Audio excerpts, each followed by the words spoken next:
آمنہ اور علینا کی کچھ باتیں۔ کبھی کبھار ضبط کرنا اتنا مشکل کیوں ہو جاتا ہے؟ کبھی کبھار کائنات کی ہر شے یوں اداس لگنے لگتی ہے مجھے، جیسے یہاں کبھی خوشیوں کا بسیرا ہی نہ ہوا ہو۔ کبھی کبھار مجھے دنیا بہت بے بس اور بے رحم لگنے لگتی ہے۔ آخر ایسا کیوں ہے؟ کبھی یوں لگتا ہے جیسے صبر آ گیا، اور کبھی پھر سے وہی بے چینی گھیر لیتی ہے مجھے میرے سوالوں کا جواب کیوں نہیں ملتا؟ اس نے آسمان کی جانب دیکھتے ہوئے آمنہ سے یہ سوال کیا۔ وہ کچھ دیر خاموش رہی، پھر میری جانب دیکھ کر کہنے لگی کہ جانتی ہو، ضبط کب مشکل ہو جاتا ہے جب ہم حقیقت تسلیم نہیں کر پاتے، جب ہم خدا کی مصلحتوں پر راضی نہیں ہو پاتے، پھر ہمیں ہر چیز اداس لگنے لگتی ہے کیونکہ ہم خدا کی مصلحتوں سے انکار کرتے ہیں۔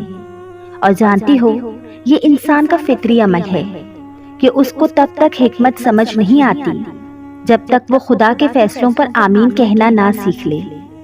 خود سوچو، جب خدا تمہارے ہاتھ میں پھول تھما رہا ہے اور تم اس پھول کو زمین پر گرا کر کانٹوں کی طلب میں اس سے دور بھاگنا شروع کر دو گی، تو نہ وہ پھول تمہارے حصے میں آئے گا، نہ خدا ملے گا۔ پھر وہ کانٹا تمہارے پیروں میں چبھے گا اور تم گر جاؤ گی۔ اور جانتی ہو، جب گر جاؤ گی تب سب سے پہلے اسی کا نام پکارو گی جس کو ناراض کر کے بھاگی تھی، مگر پھر بھی وہ مان جائے گا اور تمہیں تھام لے گا۔ بس یہی فرق ہے اس میں اور انسان میں۔ ہم سمجھتے نہیں اور وہ سمجھاتے ہوئے تھکتا نہیں، ہم اس کی سنتے نہیں اور وہ ہماری سنتے ہوئے بھی تھکتا نہیں۔ ایک دفعہ اس سے محبت کر کے تو دیکھو، کیونکہ سکون بس اسی کے پاس ہے تمہارا۔ ہم ساری زندگی ایک دوسرے کے عیبوں کو بے پردگی کرنے میں گزار دیتے ہیں اور اپنے عیبوں کی جانب دیکھتے بھی نہیں۔ یہاں ہم میں سے آج کوئی شخص ایسا نہیں جس نے اپنی زندگی میں کچھ نہ کھویا ہو، جو مکمل ہو۔ ہم سب اپنی اپنی جنگیں لڑ کر یہاں تک پہنچے ہیں، ایسی جنگیں جن کا علم خدا کے سوا کسی کو نہیں۔ کوئی بھی سفر آسان نہیں ہوتا، کوئی بھی راستہ ٹھوکر سے عاری نہیں ہوتا۔ ہم سب غلطیاں کرتے ہیں، ایسی غلطیاں جن کے بعد ہم ویسے نہیں رہتے جو کبھی ہوا کرتے تھے۔ تم وہ شخص نہیں جو کچھ لمحے پہلے تھے، اور میں وہ شخص نہیں جس کو تم کچھ عرصہ پہلے جانتے تھے۔ تو پھر شناسائی کے یہ دعوے کیسے؟ گنہگار اور نیکوکاری کے فتوے کیسے؟ ہمارے راستے مختلف ہیں مگر منزل ایک ہے، ہمارے طریقے مختلف ہیں اور غلطیاں ایک سی ہیں۔ پھر یہ لڑائی کیسی؟ ہمیں تو اشرف المخلوقات کا درجہ دیا گیا، جس نے فرشتوں کو سجدے کا حکم دیا تھا۔ وہی خدا ہمیں یوں دیکھ کر کیا کہتا ہوگا کہ تم کو تو انسانیت کے واسطے بنایا تھا، محبت کے واسطے بنایا تھا، اور تم خدا بننے میں اتنا مصروف ہو گئے کہ انسان بھی نہیں رہے۔ افسوس ہے اب ہم کیا تھے اور اب ہم کیا ہو گئے، بے حد افسوس ہے۔ اچھائی کا لبادہ اوڑھے نہ جانے ہمارے پہلو میں بیٹھے کتنے بے حس انسان ہیں۔ اور ایک بات یاد رکھو کہ دھتکار دینا اللہ کی ذات کا حصہ نہیں ہے، اور دعائیں نہ عرش سے واپس موڑی جاتی ہیں اور نہ رد کی جاتی ہیں۔ ہاں، کبھی کبھار ہمیں یوں لگتا ہے جیسے ہماری دعائیں قبول نہیں ہو رہی، جیسے اللہ ہمیں سن نہیں رہا، مگر ایسا ہوتا نہیں ہے۔ اللہ ہر التجا کو سنتا ہے جو منہ سے کہہ دی جاتی ہے اور جو ہم چاہ کر بھی کبھی کہہ نہیں پاتے۔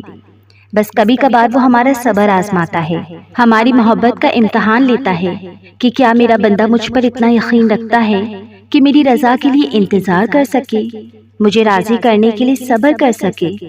پھر جب ہم اس کی رضا کے لیے اپنی من پسند چیز کی قربانی دیتے ہیں تو وہ بھی پھر اس کے صلے میں ہمیں ہماری وہی من پسند چیز بہتر بنا کر واپس عطا کر دیتا ہے۔ اور اللہ اس محبت کو کبھی ادھورا نہیں رکھتا جس کا رازدار اس کے سوا کوئی اور نہ ہو، جس کا تعلق پاکیزگی سے ہو، جس کے لیے انسان اللہ سے رجوع کرتا ہو۔ یاد رکھو، اللہ ہمیں ہم سے گزار کر ہی خود تک لاتا ہے، تبھی تو محبت اس تک پہنچنے کا سب سے اہم ذریعہ ہے۔ اور اگر کسی دعا کا جواب اب تک نہیں آیا تو تھوڑا صبر رکھو، کیونکہ اس دعا کو اللہ نے بہتر وقت کے لیے اپنے پاس سنبھال رکھا ہے۔ بس وہ چاہتا ہے کہ تم تھوڑا اور مناؤ اسے، تاکہ وہ تم سے روز بات کر سکے، تاکہ وہ تمہیں اپنے قریب لا کر تمہیں تمہارے صبر کا صلہ دے سکے اور تمہیں مطمئن کر سکے۔ جب کوئی شخص مجھے یہ کہتا ہے کہ میں تمہیں جانتا ہوں تو مجھے ہنسی آتی ہے اور بے حد حیرت ہوتی ہے۔ پھر میں اللہ سے سوال کرتی ہوں کہ یا اللہ، یہ شخص مجھے کیسے جان سکتا ہے؟ اس کو اتنی بھی خبر نہیں کہ میں مسکراتے ہوئے روتی ہوں، اس کو تو اتنی بھی خبر نہیں کہ میری خاموشی میں ہی میری گفتگو ہوتی ہے، اس کو تو اتنا بھی پتہ نہیں کہ میں کن مرحلوں سے گزر کر یہاں تک پہنچی ہوں۔ کتنا کمزور ہے دعویٰ اس شخص کا جو یہ بھی نہیں جانتا کہ میں کیا ہوں۔ وہ مجھے ظاہری صورت سے پرکھ کر کہتا ہے کہ مجھ میں یہ عیب ہیں۔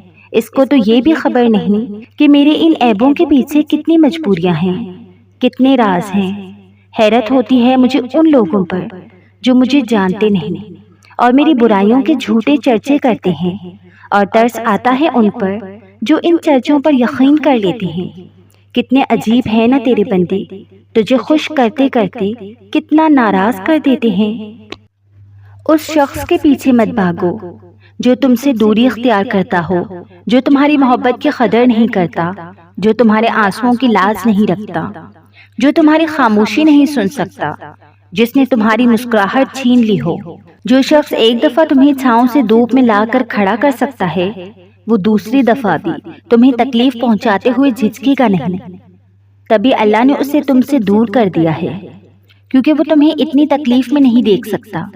اسے تو تمہاری مسکراہٹ اتنی پسند ہے کہ اس نے تمہارا مسکرانا سنت قرار دے دیا۔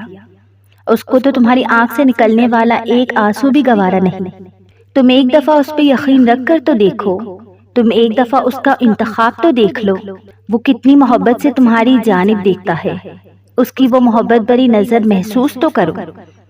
دل نہیں لرزتا اس کی موجودگی محسوس کر کے، اس کے فیصلوں کا سکون محسوس کرو تو صحیح۔ پھر وہ وقت بھی آتا ہے جب ہم دنیا سے لڑنا چھوڑ دیتے ہیں، جب ہم اپنے کردار کی وضاحتیں نہیں دیتے اور نہ ہی اپنی نیت کی پاکیزگی دوسروں کے سامنے رکھتے ہیں۔ اللہ سب جانتا ہے، بس یہ سوچ کر ہم اتنا مضبوط ہو جاتے ہیں کہ لوگوں کی باتیں تنگ نہیں کرتی، پھر چاہے وہ کتنی ہی بری اور جھوٹی کیوں نہ ہو۔ مجھے ہمیشہ حیرت ہوتی ہے اپنے ارد گرد کے لوگوں کو دیکھ کر، اور بیک وقت دل خوف زدہ بھی ہوتا ہے یہ سوچ کر کہ کیسے لوگ خود کو اچھا ثابت کرتے کرتے اتنا گر جاتے ہیں کہ وہ انسان بھی نہیں رہتے، کیسے ایک دوسرے کے عیبوں کو عیان کر کے ایک ہنستے مسکراتے شخص کو وقت سے پہلے ہی مار دیا جاتا ہے۔ کتنے خود غرض ہو جاتے ہیں ہم کہ یہ بھی نہیں سوچ پاتے کہ آج جس دوراہے پہ وہ شخص کھڑا ہے، کل ہم بھی وہاں ہو سکتے ہیں۔ نہیں، یہ تو ہم نے سوچا ہی نہیں ہے، نہیں، یہ تو ہم نے سوچا ہی نہیں ہے۔ ہم تو اللہ سے دعا کرتے ہیں بدلے کی، اور پھر دوسروں کو دنیا کے سامنے ذلیل کر کے اللہ سے یہ امید رکھتے ہیں کہ وہ ہمارا پردہ رکھ لے۔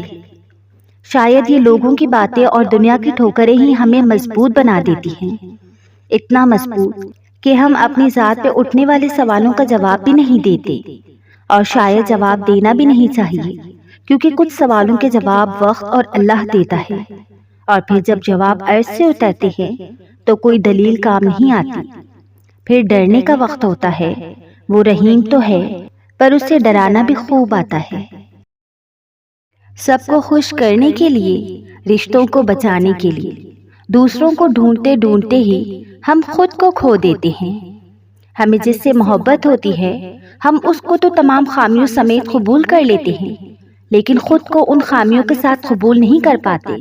ہم دوسروں کو جن غلطیوں کے لیے معاف کر دیتے ہیں، انہی غلطیوں کے لیے ہم خود کو معاف نہیں کر پاتے۔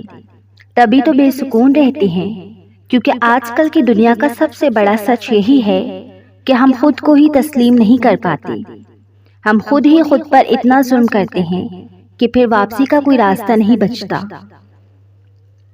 اللہ ہمیں سب کچھ دکھا دیتا ہے، اس کے باوجود ہم اسی کو ڈھونڈتے ہیں جو خود ہی ہمیں ملنے پر آمادہ نہیں ہوتا۔